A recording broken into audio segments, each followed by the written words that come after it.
Ça m'a motivé. Sondage. Non, pas de sondage. Bonjour, bienvenue dans Rhinocéros. Aujourd'hui, on va vous parler des grandes gueules. Il y a un problème de contraste là quand même, non? Les GG, la fameuse émission d'RMC qui a fêté ses 20 ans. Après, j'aime bien les couleurs comme ça, hein, mais j'ai l'impression qu'il y a un problème de contraste du coup. Déjà vu 300 fois, bah c'est ton problème. Il y a pas longtemps. Et oui, c'est important puisqu'il y a beaucoup de gens qui écoutent les grandes gueules. Moi, personnellement, c'est une émission que j'ai écoutée pendant longtemps. Ouais, bah chacun ses kinks. Moi, j'écoute les informés de France Info, c'est pas beaucoup mieux. Oh si, c'est mieux, crois-moi. Il lui arrivait quoi à Usul? Mais moi ça me fascine, les gens ils disent Usul il devient de droite. Mais les gens, Usul il devient juste vieux et il essaye de ressembler à autre chose qu'un zadiste. Moi je l'encourage, hein, c'est bien. Il essaye des choses. Moi je trouve que ça lui va bien. Il a un petit côté de gentleman là, je trouve ça très bien. Ouais, bah chacun ses kinks. Moi, j'écoute les informés de France Info, c'est pas beaucoup mieux. Oh si, c'est mieux, crois-moi. T'entends pas, t'es pas du bon côté de l'oreille, mais j'ai dit du positif. J'ai dit du positif. C'est vachement désagréable. Oh, c'est t'as pas vachement d'humour. désagréable parce que tu vois très Elle a bien pas mon d'humour, appareil. Claire. Donc là, Mais c'est vrai que j'ai jamais compris. En fait, les grandes gueules, c'est quoi? C'est des invités un peu à succès qu'on met tous ensemble. En mode, ils doivent faire crari, ils sont un peu plus amis que sur d'autres types d'émissions où c'est plus des plateaux en mode invité et tout. Oui, un peu plus. En fait, on leur demande d'être dans une ambiance un peu bar PMU. C'est presque un proto TPMP, mais avec des invités un peu moins jeunes, quoi. TPMP version CSP+. Bah, un peu, ouais. Ambiance PMU bobo. Ouais, c'est ça. c'est Ah non, en j'ai plus, pas vu. c'est Ah bah alors, en pour le- plus de l'agression Ah non, je que te je signale prends. qu'il y a des Non, oreilles. ça Allez, va, les filles, ça on va. se calme. Oh là là. Daniel Rémy. Ça suffit. ça Fais va, une attention à ce que oreillette. tu dis là. Alors, Après, c'est rigolo en vrai. Pourquoi il y a Squeezie? Pourquoi il y a Squeezie? Bon, c'est ça les grandes gueules. C'est le Mais du coup, leur débat, il a l'air rigolo là. Ah non, En j'ai plus, pas vu. c'est Ah bah alors, en pour le- plus de Ah l'agression non, je que te je signale prends. qu'il y a des Non, oreilles. ça allez, va, les filles, ça on va. se calme. Voilà. Fais une attention à ce que oreillette. tu dis là. Alors, Bon, c'est ça les grandes gueules. C'est le talk show de Pochetron par excellence. Alors, est-ce que c'est si intéressant que ça comme sujet? Parce que bon, là, ce qu'on a Si, parce que c'est l'émission du peuple. Toi, tu connais plus le peuple, Usul. Moi, je connais plus le peuple. Gna, moi j'écoute les informés de France Info. Après, c'est vrai que des fois, Usul, bon. Bah le peuple, il écoute les grandes gueules, avec Marshall et Truchot. Alain Marshall et Olivier Truchot, ce sont les deux journalistes animateurs du plateau. Et sachez que c'est le duo qui a tenu le plus longtemps de l'histoire de l'audiovisuel français. Alors que nous deux, ça va peut-être pas durer très longtemps parce que tu commences à me parler pas très bien là, je trouve. Moi, je suis pas le peuple. Non. C'est nouveau ça. Le peuple, c'est ça. Prends des notes, écoute le peuple. La pression aujourd'hui par le wokisme fait peser un poids sur la société où tu dois t'excuser de manger de la viande, où tu dois t'excuser d'être blanc, où tu dois t'excuser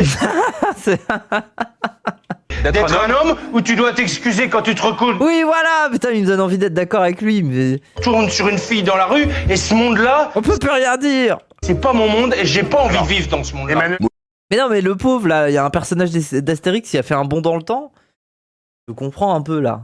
Moi aussi, j'ai une moustache maintenant, je peux faire le peuple aussi. Hein. Bah vas-y, fais le peuple. Oui. Ouais, Hidalgo, cette folle, elle veut nous empêcher de manger de la viande dans notre bagnole. On peut plus écraser un cycliste sans se faire traiter de raciste. Cette société me dégoûte. Ah oui, putain, le cycliste mort là. Ah, c'est oui. En plus, on est passé devant. J'étais en bagnole l'autre jour, on est passé devant. Oui, bon. Paris, quelle ville de taré. Hein. Franchement, depuis que je suis à Paris, je suis tendu. Je ne veux pas monter dans une voiture, en fait. Je ne veux pas. C'est le train fantôme, ça fait peur. Les gens, ils klaxonnent. Pip, pip, pip, pip, pip, pip, pip. Alors qu'ils voient bien que ça n'avancera pas. Ils voient bien, ils constatent la situation, mais juste, ils font rien d'autre que ça. Pip, pip, pip, pip, pip, pip. Vraiment, allez vous faire enculer, les Parisiens, quoi. Vraiment. Voilà, ça c'est les grandes Je gueules. prends le métro. Bah, je prends le métro, mais des fois, j'étais dans des bagnoles, quoi. Je reviens de 1 semaine à Paris, quel plaisir. Ah ouais, oh putain. Et gros, c'est bon, hein. Moi, c'est vrai, cette ville est bruyante, cette ville est frustrante. Là, on est dans l'ambiance. Ouais, c'est ça le peuple. Ouais, bah c'est le peuple. Ok, je T'as suis tout le peuple. compris, ouais. Olivier Truchot et Alain Marshall n'animent pas que les grandes gueules. Aujourd'hui, les deux journalistes sont des figures importantes de BFM TV. Vous pouvez les retrouver Oui, c'est ça, on les connaît de BFM. du lundi au jeudi pendant 2 heures pour BFM Story. Sur BFM Story, on ne vous raconte pas d'histoire mais on revisite les grandes histoires du jour. et on les analyse en compagnie de ceux Mais on dirait, en fait, c'est un duo. Ok, c'est peut-être le duo le plus long de l'histoire de la télé. On dirait pas ils ont pas l'air très complices. Même selon la théorie, regardez. Moi là, si j'étais regardez, selon la théorie masculiniste, genre, désolé, mais là, on est en plein V, là. Là, on est en plein V. Le signe des épaules montre une certaine distance émotionnelle entre les deux. Chacun de son côté, hein. C'est une complicité modérée. Ah ouais, hein. Ah, il y a beaucoup de distance, hein. Regardez la distance. Il y a quelqu'un. Moi, je pense que la distance, elle symbolise qu'il y a quelqu'un entre eux. Genre, on pourrait mettre quelqu'un entre eux. Mais qui? Qui ça pourrait être? Peut-être que ça pourrait être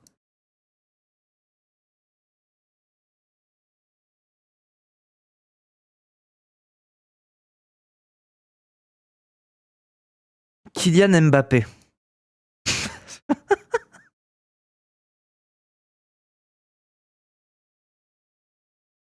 Il est numéro 10, hein, je crois, non? C'est lui. Mais non, c'est pas Dani, c'est Kylian Mbappé. Regardez, il a un truc comme des... Oui. Qui font l'actualité sans concession. J'ai voulu faire une tête de noisette, mais du coup, on dirait Dani. Et vous trouvez pas, Ilyes, il a une tête de noisette? Moi, je lui ai dit qu'il ressemblait à Kylian Mbappé, du coup.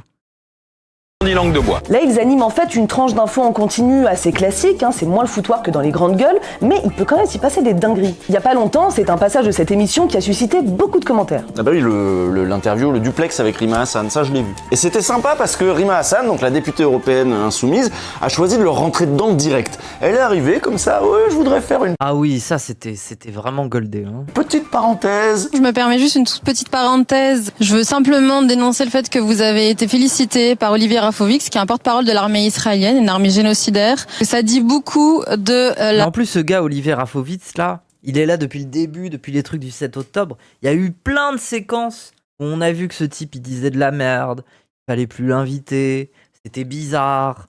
Le gars, vraiment, c'est très biaisé de discuter avec ce gars. Bref, c'est bizarre, en fait. Et simplement le fait de le réinviter, déjà, ça montre que leur dispositif, ils en ont rien à branler. Ils ont pas le temps d'inviter des gens intéressants, donc ils réinvitent le putain de mec de la communication d'Israël. Et en plus de ça, le gars les félicite en mode « Ah, c'est bien, vous êtes des branleurs, du coup, on peut dérouler notre discours quand on veut, quoi. » Rafovix, qui est un porte-parole de l'armée israélienne, une armée génocidaire. Ça dit beaucoup de la ligne éditoriale qu'est la vôtre sur le sujet, et j'espère que vous vous rendez compte quand même que vous aurez tôt ou tard des comptes à rendre en tant que média. Et là, ils ont pété Aïe, des comptes à rendre. Hein. Non, mais c'est pas possible, ça. un câble, parce qu'il y a une règle à la télé, c'est que quand t'es invité par la télé, tu dis pas du mal de la télé. Voilà. Non. Et d'ailleurs, ils vont la couper direct. Ils vont mettre fin à l'interview sans lui poser les questions qu'ils avaient prévues. Vous mettez en doute la ligne éditoriale de BFM TV. Je suis libre de mes propos. Je suis libre aussi de dire que vous venez de dire est inacceptable. C'est trop facile. Ça veut dire quoi des comptes à rendre? Des comptes à rendre devant qui? Devant qui? Devant quoi? D'accord, mais là, pardon, vous n'avez pas invité pour vous attaquer BFM TV. Votre chaîne. Merci. Non, écoutez, stop, on va arrêter l'interview, désolé. Est-ce qu'ils ont eu peur des remontrances de leur direction? Est-ce qu'ils sont incapables de se remettre en question? Sans concession ni langue de bois. Mors pas la main qui te nourrit. Oui, mais non, mais c'est vrai, même moi, genre, c'est... Moi, en vérité, j'ai grave le seum contre Dany Arras, je les déteste. C'est des fils de pute et tout. Et ils m'ont humilié en live hier et je les hais. Alors que non, pas du tout. En fait, je me suis excusé. J'ai fait une erreur, patron. Pardon, j'ai fait une erreur, patron. Non, mais je peux pas dire ça parce qu'après, vous allez être tricks. Non, en vrai, c'est une blague. Les gens, c'est une blague. Après, vous allez être encore tricks. Vous allez leur prendre la tête en mode « Ah, vous êtes des patrons de droite. Ah non, c'est bon. Maintenant, en fait, j'ose plus faire ces blagues-là. Vraiment, premier degré, j'ose plus les faire parce que je me suis dit, waouh, en fait, derrière, ça crée des situations bizarres, en fait. Oui, bon, pardon. En tout cas, ils étaient choqués et ils ont eu le... Faut replanter l'épée, attendez. Pardon, patron, j'ai fait une blague... je meurs. Oui. Voilà, c'est bon. L'occasion de revenir sur cette séquence à plusieurs reprises, par exemple dans leur émission du matin, Les Grandes Gueules, où ils ont reçu le soutien de tout leur plateau, mais ils ont aussi pu se défendre sur France 2, dans l'émission de Léa Salamé, Quelle époque, le samedi suivant. Vous allez voir, c'est intéressant parce que eux, avant l'émission, ils avaient transmis toute la séquence où le porte-parole de l'armée israélienne, justement, est interviewé sur BFM TV, et ils ne s'attendaient pas à ce que Léa Salamé ne diffuse que le moment dont parlait Rima Hassan. On va écouter lui ce qu'il dit on vous a à transmis Benjamin Duhamel. l'interview de Benjamin en intégralité, donc on va écouter. Ouais. Votre chaîne et je dis que votre chaîne fait du travail excellent par rapport à la présentation du conflit des deux côtés. Waouh. Oh non. Oh le bad. Oh la balle. Quand t'as le représentant d'une armée génocidaire qui te dit ça, non mais oui, effectivement, tu vas devoir rendre des comptes.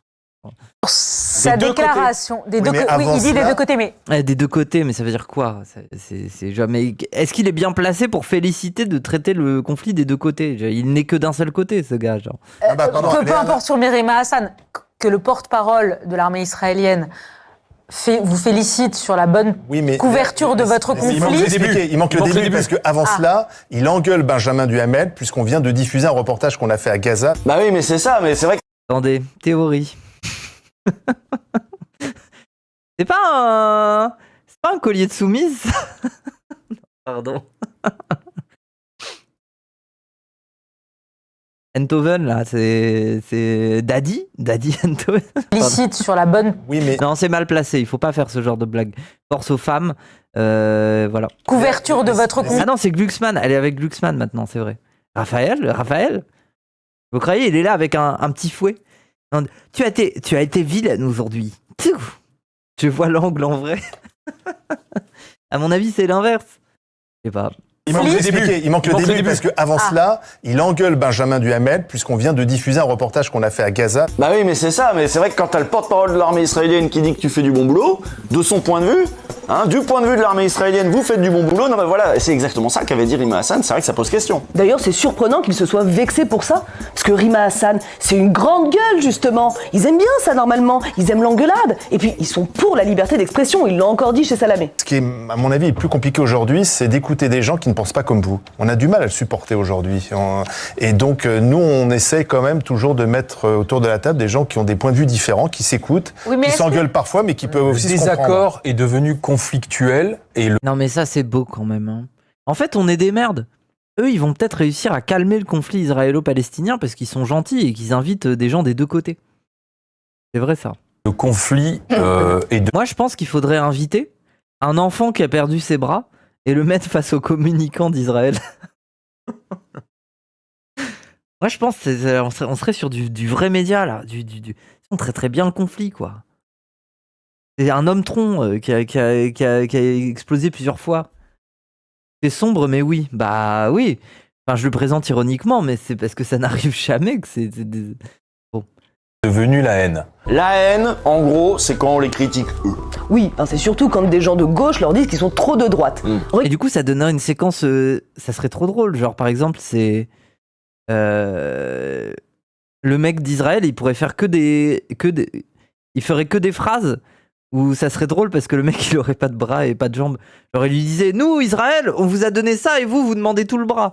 Et le mec le regarderait longuement en mode, bah, j'ai plus de bras. Ou il disait, bah, vous êtes en vie, ça se voit que ça marche pour vous. Et le mec, il a plus de jambes, du coup, il peut pas marcher. Et... Trop drôle. Ouais, il faut que j'arrête, désolé. Regardez par exemple Truchot en 2018, voilà ce qu'il disait des insoumis qui critiquaient leur manière de parler des cheminots. Donc il y a un côté un peu je crache dans la soupe ou un manque de reconnaissance. Doit-on continuer à inviter les insoumis alors que ces mêmes insoumis passent leur... Envie de cut le live. Mais les gens, en fait, vous êtes horribles avec moi parce que moi, vous êtes au courant, vous savez pourquoi vous avez signé. Moi, ma manière de mettre à distance l'horreur du monde, c'est d'en rigoler. Alors le problème des fois c'est que j'en rigole un peu trop tôt ou que je suis trop cynique pour vos esprits. Mais moi c'est ma manière de cop, hein, laissez-moi en fait. Ok Bégodeau. Non mais oui. Doit-on continuer à inviter les insoumis alors que ces mêmes insoumis passent leur temps lorsqu'ils viennent dans les médias à vomir sur les médias? C'est-à-dire qu'on invite quelqu'un qui vient en fait vomir sur toi. Et puis comme souvent sur les chaînes privées, chercher la merde, pour eux c'est tout simplement rappeler par exemple à qui appartient la chaîne. Ah oui non, faut pas le faire ça, non. Ah puis les gens de gauche font ça tout le temps, c'est insupportable. C'est la haine. Là par exemple on est en 2018, à l'époque les chaînes sur lesquelles travaillaient Truchot et... Oh, y a Garrido. Marshall étaient possédées par Patrick Drahi. Attendez, y a Garrido là. En 2018. Oui, c'est elle. À l'époque, les chaînes sur lesquelles travaillaient Truchot et Marshall étaient possédées par Patrick Drahi, et ils reviennent là-dessus parce que Raquel Garrido avait eu le malheur de parler de Radio Drahi. Et bah ça non plus, c'était pas passé. Souvent dit des bêtises sur notre plateau. Vas-y, dis. À un moment donné, tu venais chez nous en nous disant bah, je suis dans la Radio Drahi, etc. Enfin bon, c'était chaque fois. Voilà. Oui, mais enfin, ça sous-entendait qu'on était aux ordres, je ne sais qui, d'une casse, dénoncé par les insoumis. Ça ne sous-entend rien du tout, c'est un fait. D'ailleurs, toi, tu te les pas insoumis. de rappeler qu'ici, on est chez Bolloré, donc il faudrait savoir. Oui, mais moi, ça me pose pas de problème. J'ai pas de problème avec ça. Mais oui, mais il a pas de problème avec ça, lui, il est décontracté. Garrido était chez Ardisson. Ouais. Et le jour où il sera racheté par Bolloré, il défendra Bolloré pareil. Aucun problème. Décontraction, c'est vous qui êtes stressé pour de la merde. Et sur ce même plateau, ils sont revenus aussi sur leur émission culte, Les Grandes Gueules. Alors ils ont un peu expliqué la formule de leur grand succès. Nous, on est une émission de liberté d'expression. C'est amusant parce qu'au début, effectivement, on nous a traités de populistes, café du commerce. Oui. De faire le jeu. Mais moi, ça m'énerve. Pourquoi populiste est une insulte au bout d'un moment, quoi? Il y a que des bourgeois pour se dire que populiste, c'est une insulte. Hein. Après, je comprends l'angoisse de la démagogie populiste et tout. Mais rappel, je veux dire, soyez un peu OK avec cette formulation, parce que la stratégie de la France insoumise, notamment, est un populisme de gauche. Hein. Ça sert à rien de dire le contraire. Hein. Du Front National, je ne sais qui. Et aujourd'hui, on nous dit, c'est une super idée. Oui, ils assument pas, c'est pas forcément péjoratif, oui. Idée, finalement, donner la parole à des Français qu'on n'entend pas, qui ont des métiers différents, qui se retrouvent autour d'une table alors qu'a priori ce serait... J'ai jamais capté le sens réel de ce mot. En fait, pour moi, ce qu'on appelle populiste, c'est à partir des éléments de langage que tu déploies, et c'est à partir du fait que tu utilises la catégorie de peuple pour parler de politique, de légitimité populaire, de ce que les gens veulent, ce que le peuple veut, ce que le peuple désire, quel est le peuple français, lui donner une identité et tout ça. Et donc le populisme peut prendre bien des formes. Hein. Le populisme de gauche, c'est la théorie de Mélenchon de dire le peuple. C'est la théorie de dire la France fait peuple, et elle fait peuple de tout bois, et donc lui, il va entrer dans des réflexions sur qu'est-ce que le peuple français. Le peuple français, c'est la Révolution, c'est la Commune. Le peuple français, c'est aujourd'hui, c'est les gens qui peuplent la France, c'est aussi la francophonie. Enfin, Mélenchon a d'autres angles. Alors qu'un populisme de droite, un populisme voire même un peu napoléonien, hein, pour les stratégies à la Macron ou à la Marine Le Pen, c'est en mode le peuple est un peuple français, un peuple de souche, avec une culture, tout l'imaginaire des chocs des cultures aussi, qui est un imaginaire avec des bases populistes, et puis de dire voilà quoi, en gros, oui.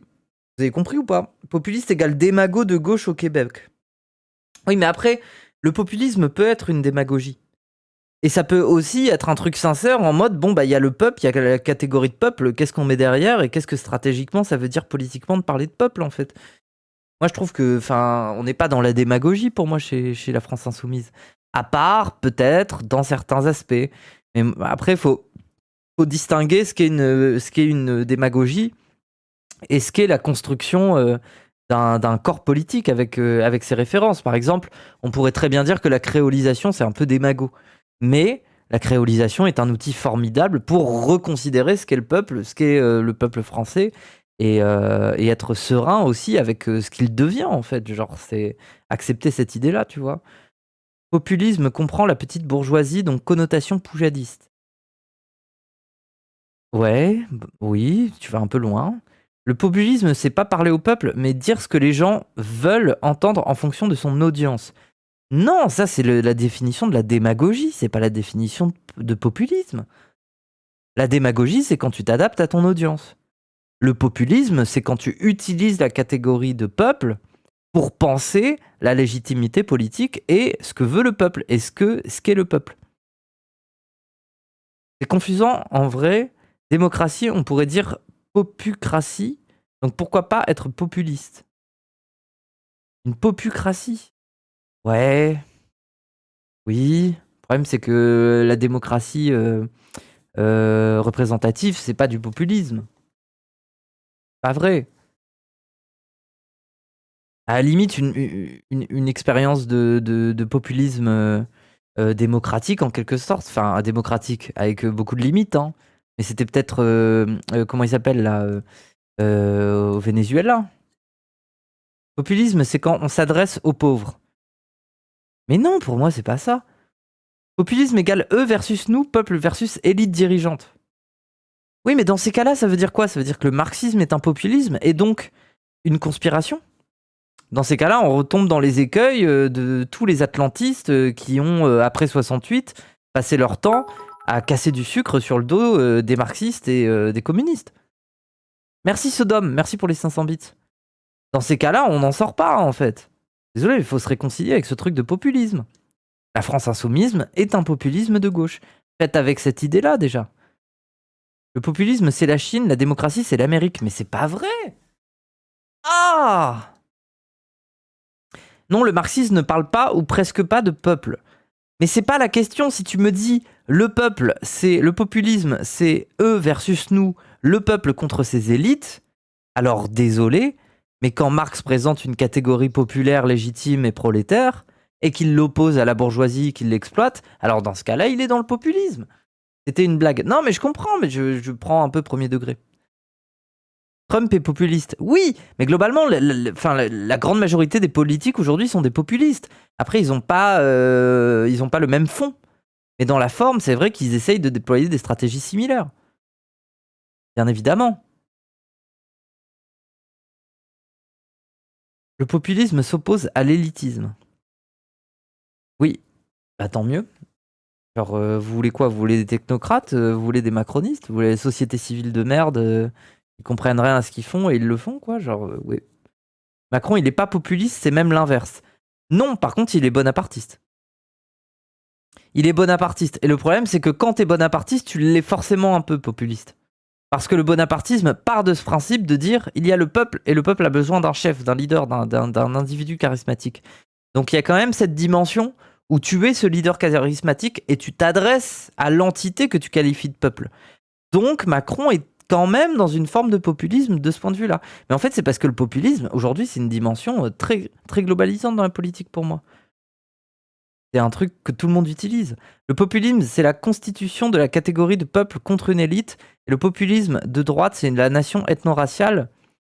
De gauche, c'est un peuple, we are the 99%.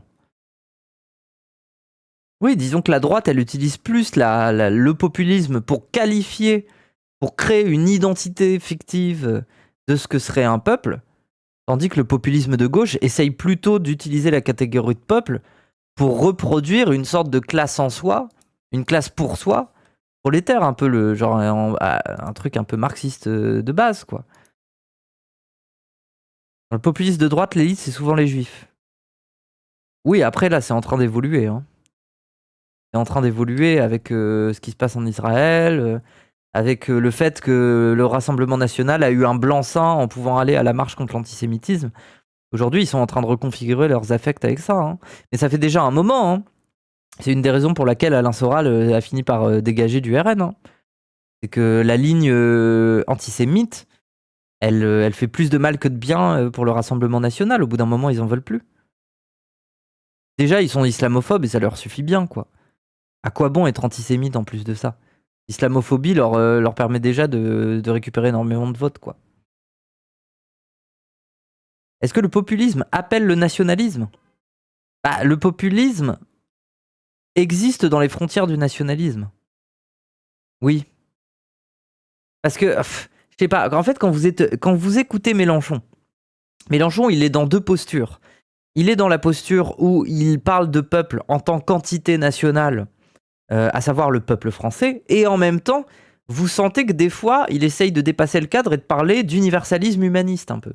De dire, mais nous sommes tous des êtres humains, nous avons tous de l'empathie les uns pour les autres, et les êtres humains sur Terre, nanana. Enfin, vous voyez ce type de discours. En fait, ça se sent que Mélenchon, il est dans le populisme parce qu'il a envie de prendre le pouvoir en France et de le faire au nom du peuple français, et de s'adresser au peuple français, mais en même temps, Mélenchon, il essaye quand même de dépasser le cadre et de dire nous sommes tous des êtres humains, on doit être sensible à ce qui se passe même à l'autre bout de la Terre, notamment sur le discours qu'il a sur la Palestine, quoi.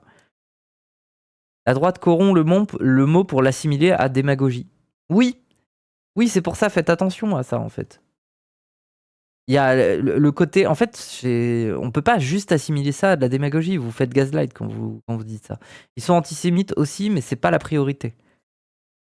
De quoi? Qui ça? Le RN? Oui, non, ça n'est pas les priorités. Mais c'est tout à fait possible que ça soit un truc qui finisse par mettre sur le côté tout court, en fait. À part les milieux chrétiens cathos très radicaux, là, qui sont plutôt des gens qui, au final, préfèrent Zemmour à Marine Le Pen. D'ailleurs, hein, ça a été ceux qui ont participé aux 7% des voix. Hein. Beaucoup plus proche de Zemmour, au fond. Ces gens-là, oui, ils continueront d'être antisémites, au fond, il n'y a pas de souci. Hein. Pourtant, ils ont voté pour un gars qui s'appelle Zemmour, mais bon, ça, c'est leur contradiction à eux. Puis je pense que Mélenchon a une haute idée de la francité, mais c'est cool. Bah, c'est cool, mais après, les décoloniaux, ils vont critiquer ça, quoi. En mode, c'est pas parce qu'il y a une francophonie que on doit forcément avoir un rapport très proche de nos anciennes colonies. Il est de gauche, Mélenchon, c'est pas Bonaparte compatible. Alors là, tu te trompes complètement. Ça a été une stratégie que notamment Cheminade a essayé de développer. Ça n'a pas trop marché. Et Mélenchon, la stratégie de base du front de gauche et tout ça tournait beaucoup autour d'un truc un peu bonapartiste. Et le problème, c'est que ça a aggloméré. En fait, ça a aggloméré plein de petits fils de pute qui se sont dit « Waouh, on va peut-être avoir une sorte de Bonaparte de gauche dans la figure de Mélenchon. » Et ensuite, il y a eu un tri qui s'est opéré, notamment sur les questions de laïcité, de l'islam et tout ça, parce que ces gens-là n'étaient pas capables de suivre la ligne antiraciste, parce qu'ils avaient un fond très... Kuzmanovic. Kuzmanovic, pour moi, c'était quelqu'un qui croyait vraiment en la stratégie bonapartiste mélenchoniste. Sauf qu'au fond, ce qu'ils n'ont pas compris, c'est que c'était pas un bonapartisme. Pourquoi ? Parce qu'ils se sont heurtés au fait que la France Insoumise, c'est des comités de rédaction du programme collectif, des lieutenants qui gèrent certains sujets très précis qui sont à eux et qui ont ce truc-là, et que ça n'est pas finalement cette figure de chef absolu, et que Mélenchon, en fait, dans le fonctionnement de son appareil de parti, prend quand même une certaine distance en fait avec les mesures qui sont proposées. Il n'a pas le mot, enfin en fait, il n'a pas le dernier mot sur tout. Et je pense que ça, c'est un truc auquel il s'attendait pas, quoi. C'est que normalement, les bonapartistes, le mec a le mot sur tout. Macron, c'est pour ça que c'est un parfait bonapartiste. Il a vraiment le dernier mot sur tout, donc voilà. Donner la parole à des Français qu'on n'entend pas, qui ont des métiers différents, qui se retrouvent autour d'une table alors qu'a priori se seraient jamais retrouvés dans la vraie vie parce que le fromager des Deux-Sèvres se retrouve face à... Mais en fait, le problème, les gens, c'est que ça soit le populisme ou que ça soit le bonapartisme, je vous le présente en tant que théorie politique stratégique. Mais le problème, c'est que c'est pas simplement de la volonté et du fait des personnes de se présenter à l'élection que d'aimer cette stratégie. C'est que la Ve République est configurée pour que le bonapartisme soit une des stratégies les plus logiques et efficaces à avoir pour accéder au pouvoir. C'est aussi ce problème-là, en fait. C'est aussi un problème de Ve République. Pourquoi ? Parce que c'est une république de monarchie présidentielle. Donc il faut le candidat élu, l'homme fort, le leader, le mec qu'on va inviter partout, qui doit avoir son mot à dire sur tous les sujets. Et en fait, on ne réfléchit pas à la politique en termes de collectif. Voilà, c'est l'homme providentiel. Bah oui, parce que De Gaulle, parce que voilà. Et donc, c'est à la fois une stratégie qui peut être dangereuse, hein, le bonapartisme, mais en même temps, il y a toujours une part de bonapartisme quand tu te retrouves à vouloir te présenter dans la Ve République. T'es obligé de jouer ce jeu-là. De Gaulle était un immense bonapartiste. Bah oui. Imo, de toute façon, jouer au jeu de la 5e, compliqué de pas avoir le syndrome Bonaparte. Bah oui, c'est ça aussi. C'est pour ça, moi, je pense sincèrement que les insoumis ont tout à fait conscience de se rapprocher un peu de ce type de stratégie, mais en même temps, ils se salissent les mains parce qu'ils n'ont pas le choix et ils veulent passer à autre chose ensuite, quoi. Quand ils ont le pouvoir, ils veulent justement passer à autre chose que cette 5e République de l'homme providentiel. Ça leur plaît pas tant que ça. Voilà. Mais en attendant, ils ont besoin d'avoir cette figure de leader charismatique pour que ça marche. Et Mélenchon incarne cela. Et il l'incarne très bien, moi, ça me va. Hein. Et puis c'est trixant un peu. Désolé, mais on a beau critiquer ça, notre imaginaire politique, il est trix par ça. Quand on voit Mélenchon faire un discours où il est animé, sa voix, elle commence à s'enrouer, et il lève les bras comme ça pour dire un truc, et la foule l'acclame en mode « Ouais, Mélenchon, ouais !» Ça nous fait un pincement au cœur. Et pourtant, c'est un imaginaire tellement bonapartiste. Mais c'est pas grave, c'est tout. Notre imaginaire politique changera peut-être le jour où la 6e République arrivera, on verra bien. Et voilà quoi, en attendant, on fait avec ce qu'on a. Une table alors qu'a priori, se serait jamais retrouvé dans la vraie vie parce que... Et au moins, LFI a des membres solides derrière. Oui, au moins, ils ont toute une flopée de lieutenants, des gens solides. Et globalement, si Mélenchon disparaissait, il y aurait des lieutenants très, très ardus, très, très, très entraînés pour pouvoir reprendre le travail derrière. Ça va. Aujourd'hui, ça devient... Ça devient moins une crainte. Il y a une époque où on avait la crainte de « Oh, si le vieux meurt, on est dans la merde ». Moi, je pense qu'aujourd'hui, il y a des gens très très solides pour prendre la suite. Hein. Qu'on n'entend pas, qu'on a des métiers différents, qui se retrouvent autour d'une table alors qu'a priori se seraient jamais retrouvés dans la vraie vie parce que le fromager des Deux-Sèvres se retrouve face à l'éducateur de Seine-Saint-Denis. Là, il a évoqué le fromager des Deux-Sèvres. C'est important comme information. Il revient souvent, ce fromager, mais pour l'instant... Oh, attendez. Je remets la séquence, du coup. De leur grand succès. Nous, on est une émission de liberté d'expression. C'est amusant parce qu'au début, effectivement, on nous a traités de populistes. Ah oui, c'est pour ça qu'on parlait de ça, oui. Café du commerce, de faire le jeu du Front National, je ne sais qui. Et aujourd'hui, on nous dit c'est une super idée, finalement, de donner la parole à des Français qu'on n'entend pas, qui ont des métiers différents, qui se retrouvent autour d'une table alors qu'a priori se seraient jamais retrouvés dans la vraie vie parce que le fromager des Deux-Sèvres se retrouve face à l'éducateur de Seine-Saint-Denis. Là, il a évoqué le fromager des Deux-Sèvres. C'est important comme information. Il revient souvent, ce fromager, mais pour l'instant, on va le mettre de côté. On y reviendra plus tard. Ok. Sur le fromager des Deux-Sèvres. Bon, ils l'avouent, ils sont très... Le fromager des Deux-Sèvres. Hein. Carrément, on dirait un personnage mythique, quoi. On dirait c'est une sorte d'élu, une sorte de héros un peu bizarre. C'est Kurapika dans Hunter x Hunter, quoi. Désolé, je suis triste parce que je regarde Hunter x Hunter en ce moment. Régulièrement classés à l'extrême droite. Mais c'est le peuple qui est comme ça. Eux, ils ne font que lui donner la parole. Et en plus, c'est des vrais gens dans les grandes gueules. Des vrais gens du vrai peuple. Et oui, c'est ça l'originalité des grandes gueules. Oui, c'est un PNJ late game, quoi. Oui. Ici, ce sont pas des experts, pas des énarques ou des économistes comme dans C'est dans l'air. Ici, c'est des Français, avec leur franc-parler authentique et leur manière un peu bourrue. Un peu bourrine même. Et ces Français de la société civile, ils vont donner leur avis sur les sujets du jour. Et alors là... Oh là là là là, oh là là. Ah, ça peut être sur tout et n'importe quoi. Une phrase polémique, un fait divers, la politique internationale, le périph' à 50 km/h, le wokisme évidemment. En fait, peu bon, après c'est un peu Zawa Prod. importe le sujet, tant que ça s'engueule et que c'est un peu animé, ça fera une bonne émission. À savoir donner la parole à des Français, les écouter, les faire... Là, j'ai l'impression de regarder le Zawa Talk sur les JO, moi. Mais ça fera une bonne émission. À savoir donner la parole à des Français, les écouter, les faire débattre. Et des Français qui n'étaient ni des journalistes, ni des politiques, ni des éditorialistes, ni des spécialistes qu'on entendait ailleurs, qu'on entend ailleurs, et c'est très bien. Voilà ce que disait Alain Marchal dans le Figaro sur les débuts de l'émission. Le format était complètement nouveau, on se lançait en terrain connu. Alain Veil, ancien patron de RMC et BFM TV, avait étudié le format de Radio Talk aux États-Unis. Putain, on est incapable d'inventer quelque chose nous-mêmes. Hein. On est obligé de sucer les ricains pour voir s'ils font du chiffre avant. Hein. Et il voulait qu'on tente une émission de Radio Talk interactive sur le mode américain, mais sans journalistes, à part Olivier et moi. On a choisi des gens qui se sentent concernés, n'hésitent pas à être francs, à trancher et à dire ce qu'ils veulent. Moi ça me fait rire, hein. Mais sans journalistes, à part Olivier et moi. C'est vraiment, ils pensent être les cool kids, pas journalistes. Hein. Et ils ont fini sur BFM TV en duo, quoi, à s'embrouiller avec Rima Hassan, hein, c'est triste. En toute liberté. Ils disent d'ailleurs que c'est eux qui ont participé à créer cette mode du clash sur les plateaux, comme aujourd'hui on retrouve chez Pascal Praud ou chez Hanouna. Bon, y a pas de quoi se vanter, mais c'est vrai qu'ils y ont un peu contribué. Et comme chez Hanouna et Praud, d'ailleurs, c'est vrai que dans les grandes gueules, on entend pas mal. Et après, je suis pas d'accord. Pour moi, c'est pas les grandes gueules qui ont amené ça. C'est quand même beaucoup, on n'est pas couché. Et puis avant ça, c'était l'émission de Tadei. Enfin, genre, il y a eu quand même d'autres étapes, non ?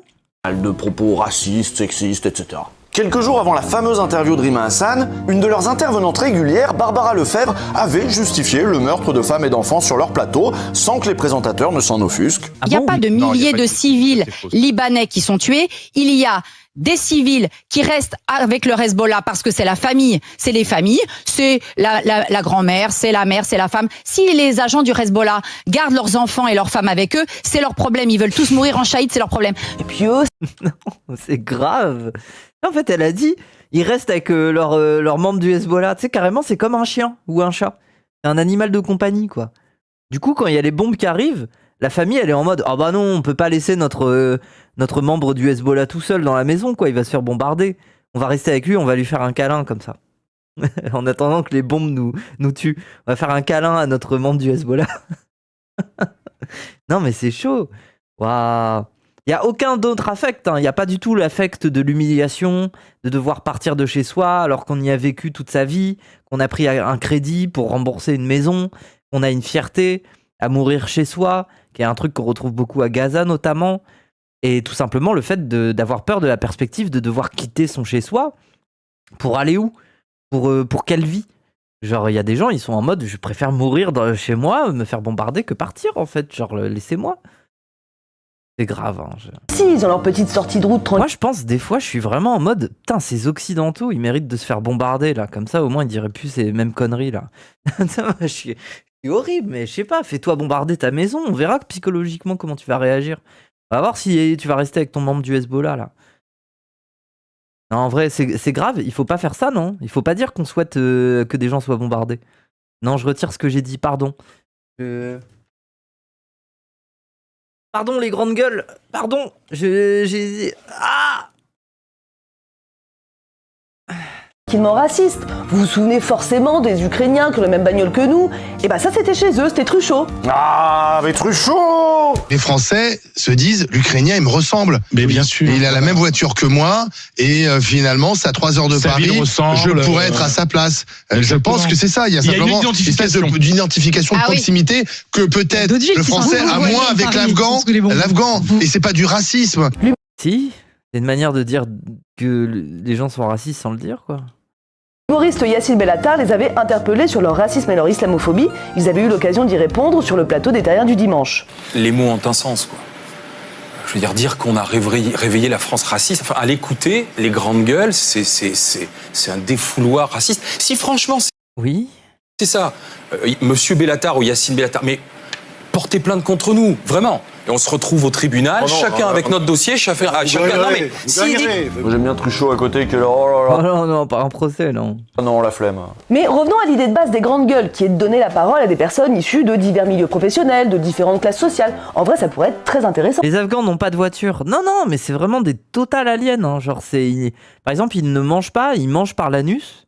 C'est bien connu, hein, les Afghans. C'est un peuple très différent, ils ont des petites dents dans leur cul, là. Du coup, ils s'assoient dans l'herbe et ils mangent de l'herbe comme ça. Et ils roulent en tapis volant, c'est vrai.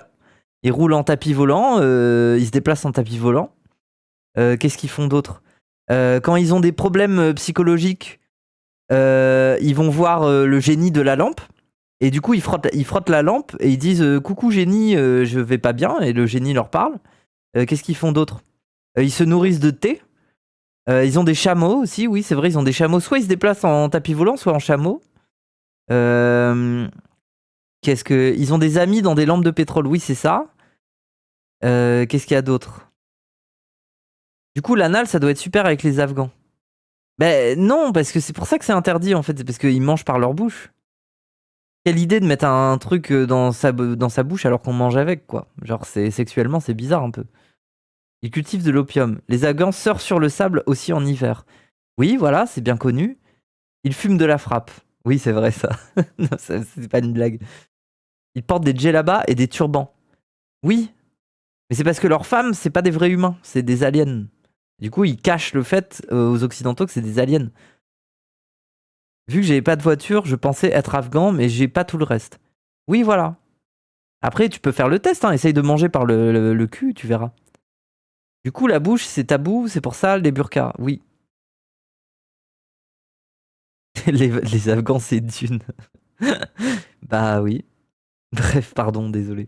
Bah oui, des gens du peuple, là, les gens comme moi, là. En vrai, c'est une bonne idée, au moins il y a du clash, il y a de l'animation. Mais est-ce que c'est pas un peu forcé, tout ça, quand même, un peu? C'est la question qu'avait posée Patrick Cohen sur le plateau de C'est à vous. Oui, mais il faut que ce soit clivant, forcément, les grandes gueules. Mais rien n'est joué, sincèrement. Il n'y a rien d'artificiel. Rien n'est artificiel, rien n'est scénarisé, on leur dit pas. Sylvain Grandserre, un ancien des grandes gueules. Ça va, rien n'est scénarisé. Après, derrière, vous pouvez faire des cuts et couper. Enfin, c'est bon. Hein. Ardisson, il disait la même chose. Désolé, mais personne ne retrouve l'extrait de Stupéflip qui s'embrouille avec eux. Il y a bien une raison, hein, c'est que tu peux quand même cutter des trucs qui t'arrangent pas, quoi. Avait été invité à Arrêt sur Image pour raconter un peu le fonctionnement de l'émission. Parce que les grandes gueules, il n'y a pas que moi que ça fascine. Schneiderman aussi, il voulait comprendre le délire. Juste avant qu'on regarde l'extrait, tu sais ce que Truchot pense d'Arrêt sur Image? Hein, ça a été enregistré, c'est marrant. Et vous avez des références à Arrêt sur Image? Larange, c'est quoi le site Arrêt sur Image ne vous plaît pas non plus, c'est ça? Non, bah, enfin bon, c'est pas si de référence. Il n'a pas été pris en tout cas en flagrant. Enfin. Grand délit de mensonge dans cette enquête, en tout cas, je crois que tout le monde s'en fout surtout. Oui, bah nous on s'en fout pas. Alors Sylvain Grandserre, vous allez voir, il fait trop le malin, quoi. Explique un petit peu l'ambiance dans les grandes gueules, c'est très intéressant. Voilà, quand vous êtes à RMC, quand vous êtes dans les studios, quand vous parlez avec les gens, il y a une petite musique, c'est-à-dire vraiment, on met en avant le self-made man, on met en avant l'entrepreneur, l'investisseur, l'État c'est l'ennemi, l'impôt c'est le diable, Il n'y a rien de pire que les écolos, parce que l'écologie est punitive. L'impôt est privatif.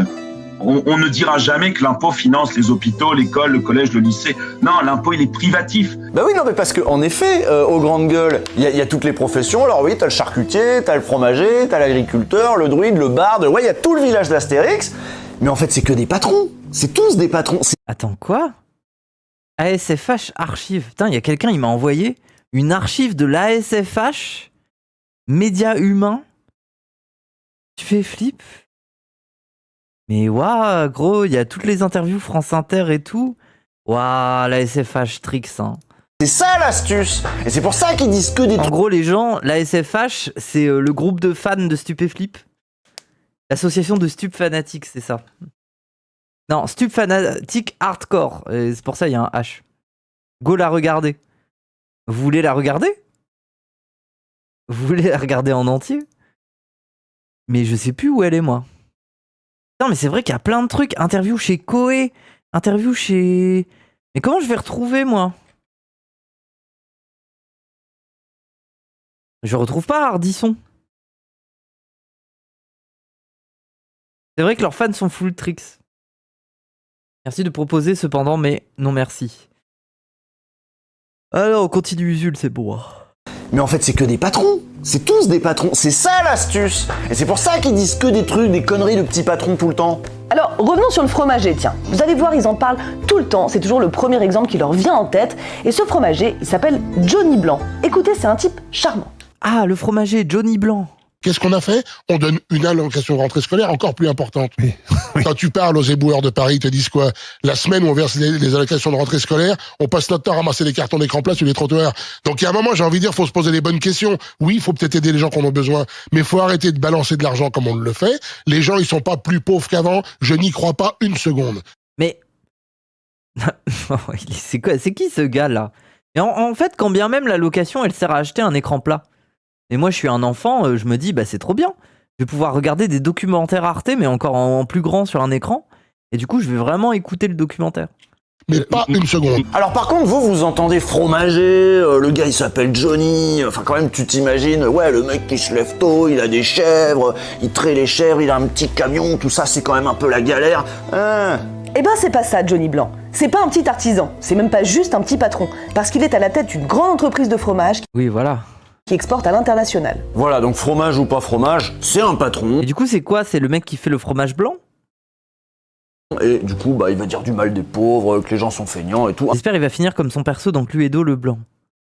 Ah, après, le blanc, c'est quand même un bon perso sur League of Legends. En plus, il était un peu off méta, mais depuis qu'il y a les gens qui ont fait la méta avec le first hit poignard de statique, là, je sais plus quoi, là. Ça a niqué toute la méta, on se rappelle. Hein. Un patron, quoi. C'est ça qui est trompeur. Alors oui, dans l'équipe des grandes gueules, il y a déjà eu ce qu'on pourrait appeler des petits travailleurs, mais quand même la majorité, c'est soit des patrons, soit des professions libérales qui gagnent très bien leur vie. Et ça fait longtemps que c'est comme ça dans les grandes gueules. Au début, il y avait même Sophie de Menton. Sophie de Menton, la star des petits patrons, là, des chefs d'entreprise. C'est elle qui avait lancé J'aime ma boîte. Elle aussi, elle a dit des choses horribles dans les grandes gueules. Écoutez ce qu'elle disait sur Nafissatou Diallo. C'est ça, parce que la justice, c'est pas là pour être le loto ou le Père Noël. Enfin, je veux dire, il y a un moment où il faut raison garder. Alors, et que à les combien sommes tu le mets, le viol? Alors, c'est une... Non, mais c'est pas intéressant. Ça, hein. Alors, attends, tu veux que je sois politiquement totalement incorrect? Non, mais c'est ça, c'est à combien tu mets le viol? Je me demande si... Je sais pas, je veux dire, c'est peut-être épouvantable de dire ça, mais c'est une chance, elle a dit c'est une chance pour sa fille. Elle a touché aussi de l'argent parce qu'elle a été accusée d'être une prostituée par un journal américain qui a été obligé de payer. Donc ça lui a déjà fait de l'argent. Et je me demande, c'est horrible à dire, si c'est pas ce qui lui est arrivé de mieux.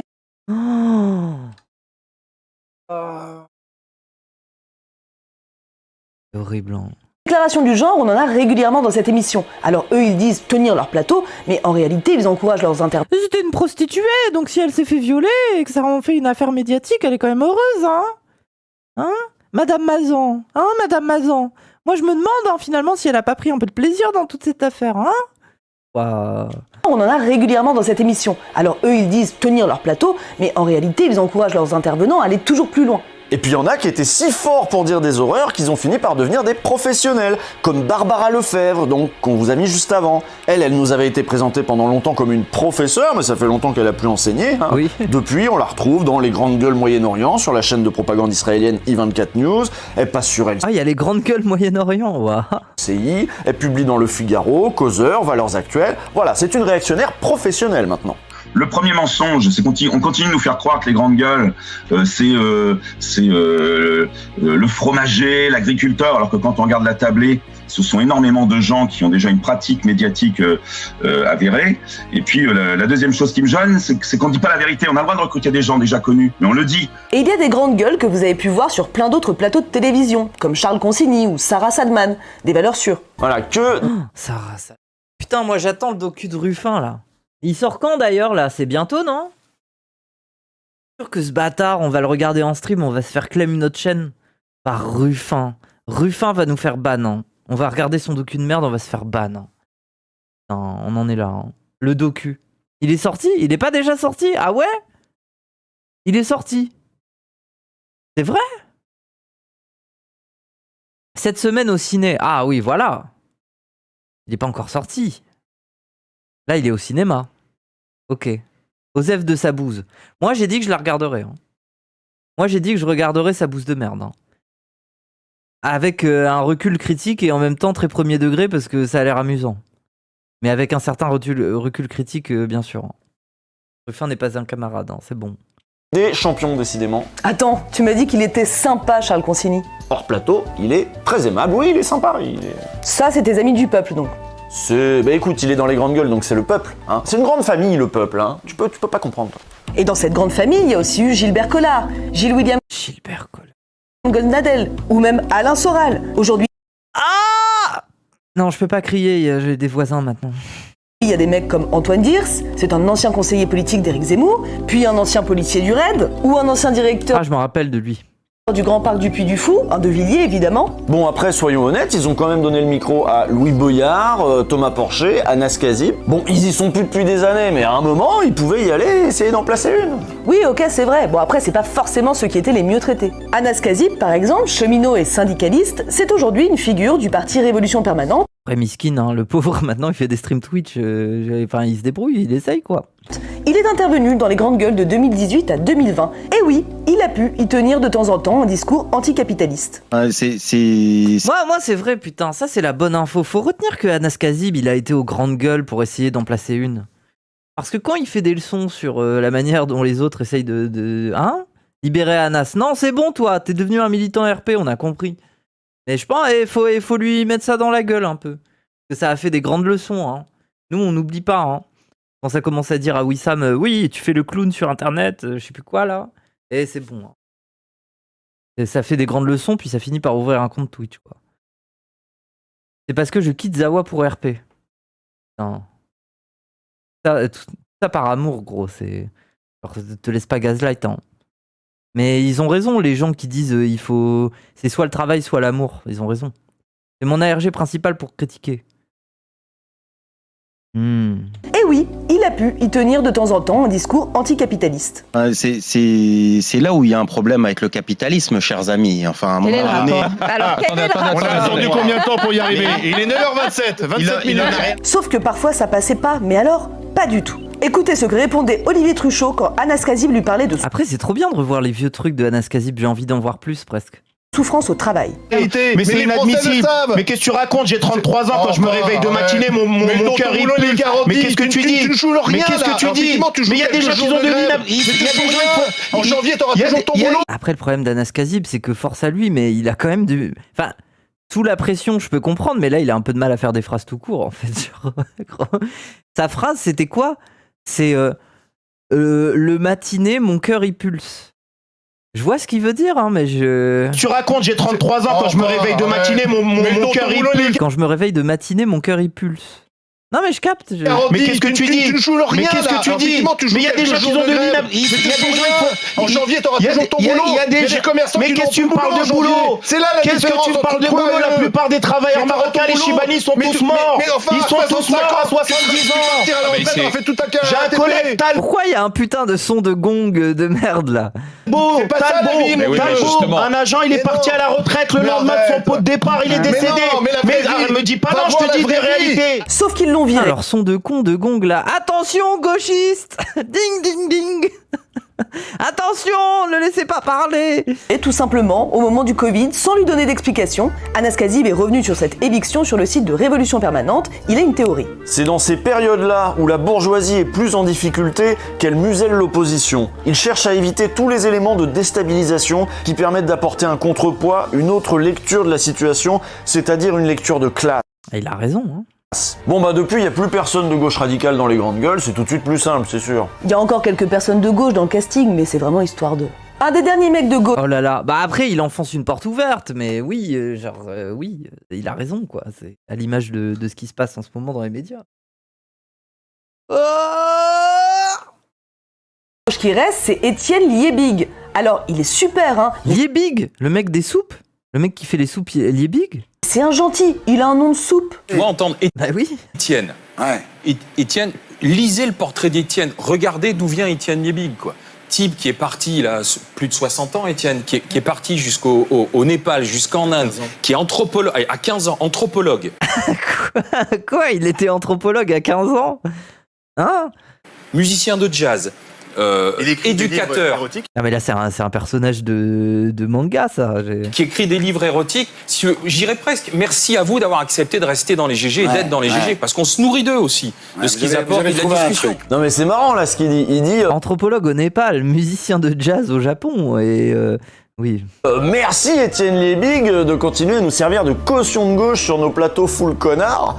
Bah ouais, parce qu'il faut trouver un mec de gauche qui va pas gueuler trop fort, pas critiquer l'actionnaire ou le dispositif. Ah ouais, et heureusement qu'il est là, heureusement que c'est une crème Liebig.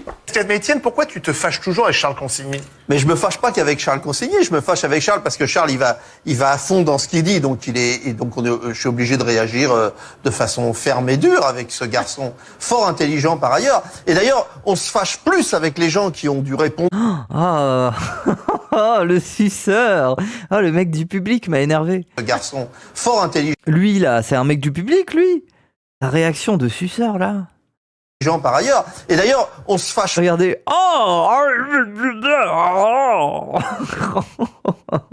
Il m'a saoulé. C'est un vieux des GG.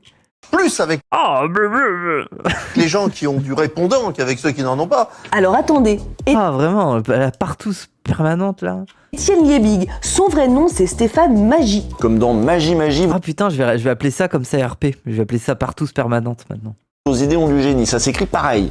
Il a déclaré qu'il voulait rester dans la thématique du bouillon. Et il a changé pour Liebig. Alors qu'il n'était pas obligé de rester dans la thématique de la soupe, il a choisi lui-même Liebig. Et même dans les soupes, il aurait pu choisir mieux. Je sais pas, Étienne Knorr, c'est déjà mieux que Liebig. Ça a de la gueule. Ouais. On va se projeter dans les 20 ans qui viennent, mes chers grandes gueules. Est-ce qu'il y a des... Arrête, parce qu'il y a eu des fausses rumeurs comme ça à l'ancienne. Non, mais c'est vrai. Ce sont des rumeurs, ça n'arrive jamais que dans des milieux de militants, après plusieurs traces de quai, ça se dit, bon, bah, on se connaît, on est proches depuis des années, peut-être on a envie de se toucher, de se caresser le trou du cul à plusieurs, quoi. Ça n'arrive pas. Optimiste, pas pour moi, au contraire, pessimiste. Et tu seras toujours là dans 20 ans. Ça va là, t'as pris un truc ou quoi? Non mais attends, il est déchaîné. Ça me fait rire de balancer une rumeur de merde comme ça. La rumeur est lancée, c'est parti. Mais non, mais c'est une blague. Qu'est-ce qu'elle raconte? Mais c'est une blague. C'est connu en politique, les gens ne couchent jamais ensemble. Franchement, c'est les 20 ans. Moi, j'ai envie de me marrer. Donc, effectivement, je vais plutôt. Ça fait 2 heures qu'il nous dit j'ai envie de faire la fête. Je vais plutôt dire des conneries, je te. D'accord. Et tu vois, c'est lui qui nous représente. Ben ouais. C'est lui le porte-parole de la gauche, c'est lui la voix des sans-voix, Étienne Liebig. Avec Olivier, quand on a pensé l'émission avec Alain Veil, c'était que ça ressemble à un repas de famille, quoi. Avec la diversité des professions, la diversité des opinions. On s'engueule avec le cousin fonctionnaire et le tonton qui est profession libérale. On s'engueule bien à table, mais on est toujours content de se retrouver le lendemain ou le dimanche suivant, quoi. Ouais, c'est comme une grande famille. Enfin, faut s'imaginer une grande famille où il y a que des tontons et des tatas racistes. Et la cousine végane, elle s'est pendue dans la grange. Depuis longtemps. Et quand c'est pas les journalistes ou les intervenants qui parlent, c'est les auditeurs qui sont invités à appeler au standard. Bon, l'auditeur moyen, on va pas se le cacher, il est plutôt de droite et ça s'entend. Et s'il est de gauche, on va remettre en doute sa parole, le couper, le rabrouer. C'est assez flagrant. En fait, les grandes gueules, c'est vraiment l'esprit poujadiste, quoi. Toujours dans la défense du petit commerçant, du petit patron, du petit proprio. Et toujours à stigmatiser les... Oui, puis c'est un prétexte, parce qu'en soi, même le petit patron n'est pas un petit patron comme le fromager, quoi. Quand même, ça commence, on n'est plus sur de la PME, quoi. Les pauvres, les immigrés, les chômeurs. Et celui qui devrait défendre les pauvres, les immigrés et les chômeurs, il a un nom de soupe. Ça n'empêche pas Marchal et Truchot de se faire les porte-paroles des Français. Ils ont des artisans sur le plateau, des auditeurs au téléphone. Et du coup, ils comprennent la France. Mieux que les élites. Mieux que les gens qui sont pas du peuple. Comme Usul. Comment vous les trouvez les Français en cette rentrée? Il y a encore l'effet JO, c'est terminé. On l'a encore vu ce matin, on l'a encore écouté ce matin au lendemain de la présentation du budget, en colère, parce qu'ils ont l'impression qu'ils se font matraquer, qu'on se moque d'eux, qu'ils travaillent beaucoup, qu'ils payent beaucoup d'impôts, qu'ils ont beaucoup de charges, et qu'on ne les entend pas et qu'on ne les écoute pas. Si on devait résumer la ligne... Bah oui, mais c'est pour ça que ça en devient une officine du RN, en fait. Ça finit par devenir une officine du RN. Parce que le racisme n'est jamais remis en question, en perspective. Et qu'on va aller sur des affects de « Oh là là, on n'aime pas les assistés, oh là là », bref, c'est très RN compatible. Hein. Politique des grandes gueules, on pourrait dire que Céréac est avant tout libéral économiquement. Et c'est logique puisque c'est le talk show des petits patrons par excellence. Sauf qu'ils défendent pas que les petits patrons, ils défendent aussi les grands patrons. Ils se la jouent souvent brigade de défense des riches. Mais ça va même parfois très loin. Comme ce jour où ils ont voulu forcer Daniel Obono à remercier Bernard Arnault. Ah oui, pour ça. Waouh, ok. Fondation Louis Vuitton pour l'art. Alors on sait pas trop si c'est une niche fiscale ou de la philanthropie, mais donc... Putain, mais Obono, à chaque fois, elle se retrouve dans des mauvaises histoires, quoi. En tous les cas, fallait applaudir Bernard Arnault. Après Sud Radio...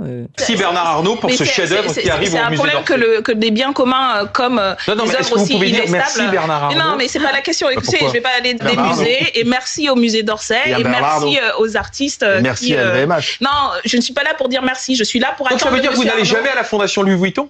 Je n'ai pas encore été à la Fondation Louis Vuitton, je vous avoue. Moi, j'ai jamais été. C'est bien ou pas? Je sais pas, ça m'attire pas. Je suis sûr, Ilyes, c'est un truc qu'il aime bien. Hein, Ilyes? Toi, ça te plaît, non? Mais ça vous posera un problème d'aller à la Fondation LVMH? Mais non. Ça me bute. Comme ça, t'es vraiment dans le meilleur élément, le meilleur espace pour pouvoir être ce maxeur insupportable. Hein. Oui. Je suis sûr, c'est vraiment ton terrain de jeu de maxage. C'est-à-dire, t'y vas, et tu croises un type devant une œuvre, et il dit un truc, et toi t'arrives et tu lui mets une main sur l'épaule et tu dis bah non, tu te trompes, les impressionnistes c'est pas ça. Les impressionnistes c'est un courant artistique bien plus complexe. Vous êtes un peu bête monsieur, mais je vais me permettre de vous expliquer. Et comme ça t'essayes de percer dans le milieu un peu. Parce qu'il y a un paradoxe entre s'appeler grande gueule, dire qu'on est rebelle et tout, et faire autant de courbettes devant les riches. Ah oui, mais le peuple, il est comme ça. Il aime ses patrons. Les petits, les gros, il aime travailler, il aime pas les bobos. Ah oui, les bobos, oui. Non, le peuple, il préfère les boubours. Les boubours, c'est les bourgeois bourrins. Les boubours? Ah, mais moi, j'appelais ça les bobofs. Les bourgeois bourrins, frères ennemis des bourgeois bohèmes, pourraient refléter la droitisation ambiante de l'élection de Donald Trump au plébiscite de François Fillon. Moi, j'appelais ça les bobofs. Pourquoi ils ont mis des singes avec des costards? C'est l'inverse des bobos. Vous savez, les bobos, c'est la classe moyenne sup qui se la joue bohème. Et ben le boubour, c'est le petit patron avec du pognon, mais qui se la joue bourrin pour faire populo. Ben oui. Mais non, mais oui, c'est une vraie réalité, hein. Mais il y a des affects bobofs, hein. C'est les gens qui vont ils vont acheter de la charcuterie en mode moi je suis français, moi je vais aller acheter mon cochon là. J'ai encore vu des Arabes faire des dingueries là, ça m'a énervé. Moi je suis français, je vais acheter mon cochon quoi. Et globalement ils vont ils ont l'impression d'être proches du peuple, alors qu'ils vont dans la même putain de rue parisienne acheter leurs trucs chez un hipster avec sa moustache comme ça qui leur vend du sauciflard quoi. C'est rase ça. Ah, rase un peu bobof hein. Et après, on peut lui pardonner, gros. Il est pas un bourgeois à la base, quoi. Raz, on connaît. Ouah, vous êtes des merdes après. Et alors, RMC, c'est la chaîne du boubourg par excellence. Oui, c'est vrai. C'est-à-dire, la différence avec le vrai bobof, c'est que Raz, les enculeurs de chèvres, il les a connus, quoi. Les agriculteurs enculeurs de chèvres bizarres, là, il a grandi avec. Bon. C'est pas pareil qu'un bobof, je veux dire, c'est pas pareil que lui, là, comment il s'appelle, là, Bec BD. populo. Et alors RMC, c'est la chaîne du boubourg par excellence. Oui, c'est vrai, parce que sur RMC, en plus de Marchal et Truchot, ils avaient aussi Brunet, ils avaient Bourdin. Waouh, gros boubourg les deux, hein. Mais ça s'entend. Brunet, Bourdin. Et le roi des boubourgs, c'est qui? Bigard. Oui, Bigard, oui. Bigard, t'entends que c'est un boubourg. Bon, finalement, t'as bien aimé les grandes gueules, tu comprends pourquoi j'écoute ça maintenant. Ah non, mais c'est bien sûr, c'est spectaculaire, tous ces bourgeois un peu rasselards, là. Bon, par contre, on est d'accord que c'était pas le peuple. Hein, c'est quoi? C'est juste des bourgeois vulgaires et un peu beaufs. Oui, bon, d'accord, c'était peut-être pas le peuple. Eh non, c'est pas le peuple. Le peuple... Ah, mais c'est bien. Bobof est un... Après, j'aime pas Boubourg, je préfère Bobof. C'est mieux Bobof comme concept, non? On comprend mieux. Il vaut mieux que ça. Alors que Boubourg. Et quel rapport avec le bourg? Alors, à la limite, Bobo pour Bohème, je comprends. Mais Boubourg, ça veut dire quoi?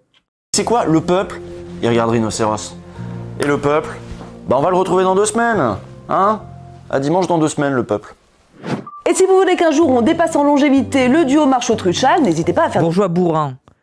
Oui, mais pour moi, il y a déjà la figure du beauf. Du coup, Bobof, ça fonctionne mieux. Parce que c'est plus que la figure du bourrin, c'est la figure du beauf, en fait. Le beauf est déjà bourrin. Des dons à Blast. On puisse s'acheter aussi, nous, des voitures. Pour manger de la viande dedans. Voilà, et insulter Annie Dingo. Je préfère ton bobof. Voilà, merci. Ok. Bon, bah moi je connaissais pas bien les grandes gueules, hein, donc j'avoue, bon. Et moi je connaissais plus les trucs, genre, je sais pas, je regardais plus TADI, je regardais plus On n'est pas couché. Moi c'est vraiment On n'est pas couché